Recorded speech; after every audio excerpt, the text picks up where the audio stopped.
Sorry, Dean, before we wrap up, I just want to ask you one more question. What does it take to be an artist in Trinidad and Tobago? I mean, from my point of view? From your point of view. I think to me, to be a very progressive artist in Trinidad is... or just what it takes to be an artist. It doesn't necessarily because you are... I think you need a lot of support from the ones who are close to you. You need a lot of that. You definitely need a lot of that. You need patience, a lot of patience, especially if you're not copying out the gallery style painting of the horizons and you have to bide your time. I think you have to be very creative and niche in your own market and getting niche is a nice word. And getting people who will understand. So you have to model your market, and you have to be very manipulative and very creative and seeking that market out. And I think that's what you have to do. You have to be able to be. I think you have to articulate. You have to be able to knock on doors and wait for those doors to open.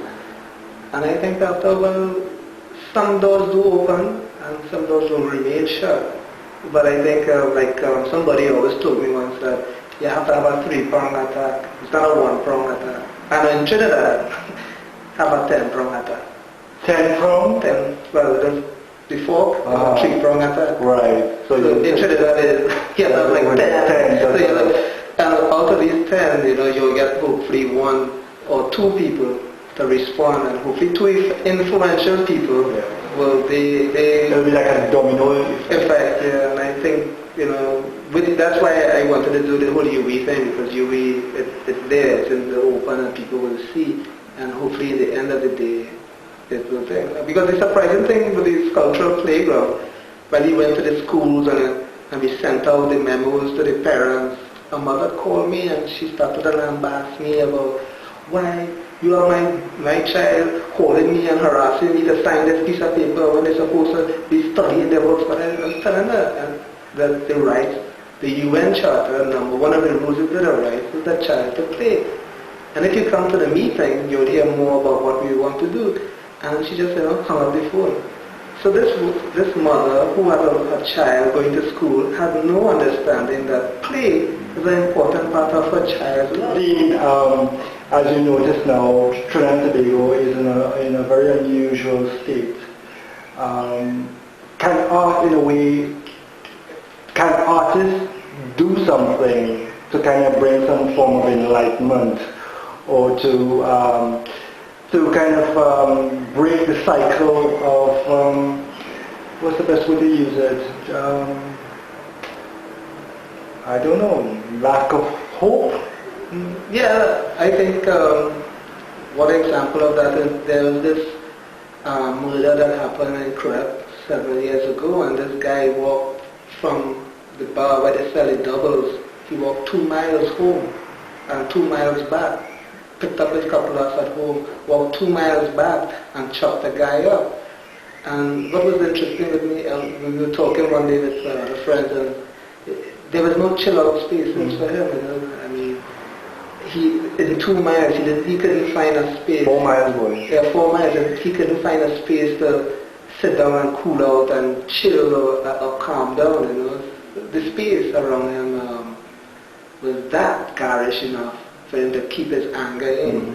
I think if we understand art more, and I think artists could present a different space where people could be contemplative about what it is. And we have to understand that art is not necessarily painting in the gallery, but art could belong to the nature, and what people are doing all sorts of fantastic work, and they are socially driven artists who are doing work like the Mexican artists who are doing work in their societies that that address these issues.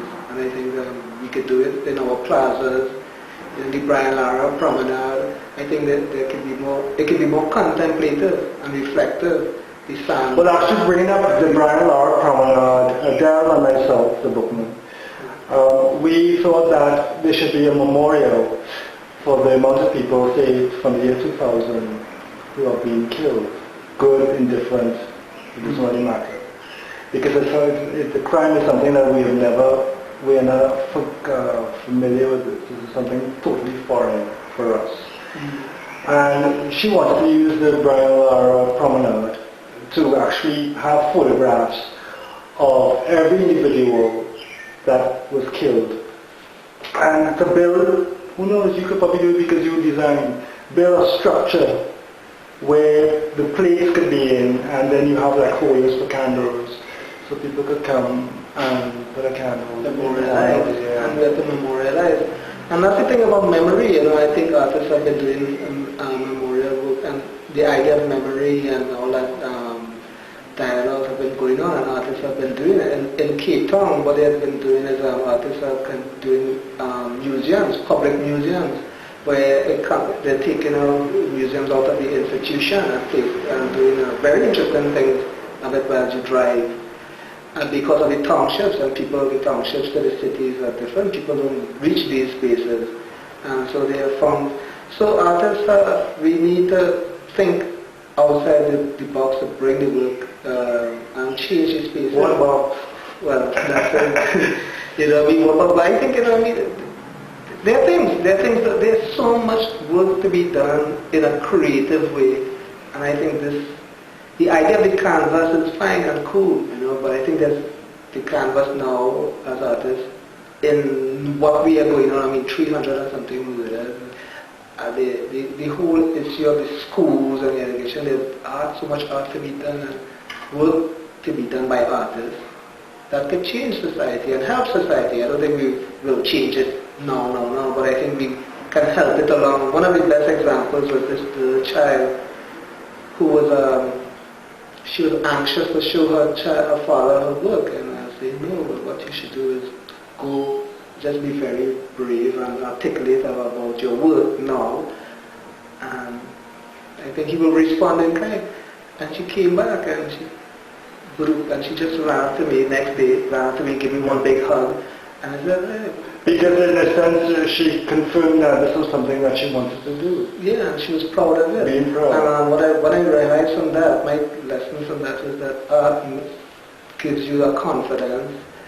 Art is very democratic if we use it properly. That's why Nazis and I never really do like it a lot.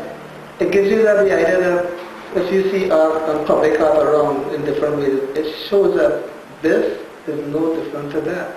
And there's a space in it for everything. And I think that's one of my main, that is democracy to the truth. But if you only have one type of painting or aesthetic, people will think that I have to be like that. But if we put out different sets of different types of aesthetics, and people can say, yeah, this is beautiful, this is also beautiful. One piece of metal on the ground there, that is also beautiful too. A carving of David, hey, that is beautiful too. Tribal carving, African carving out of wood, primitive, that is also beautiful. And I think once you put all those things down next to each other, people can realize that I can be this, and I can also be like that, and still be beautiful. And we don't have to mimic ourselves like an American and dress up like and be hip-hop-ish and be. One of the best things is that when you listen to Cuban hip-hop, they don't repeat the same things. It's different because the Cubans have a different... Well, that Cuba is so independent. But I think they have a self-esteem, and we have... Like Jamaica's very proud. Yeah, proud. Jamaican. We don't have that. And you have a Chinese, Indian, Jamaican. Okay, Dean, thank you so much. Yeah. And all the best in your adventure in your furniture. Thank you. You'll see it.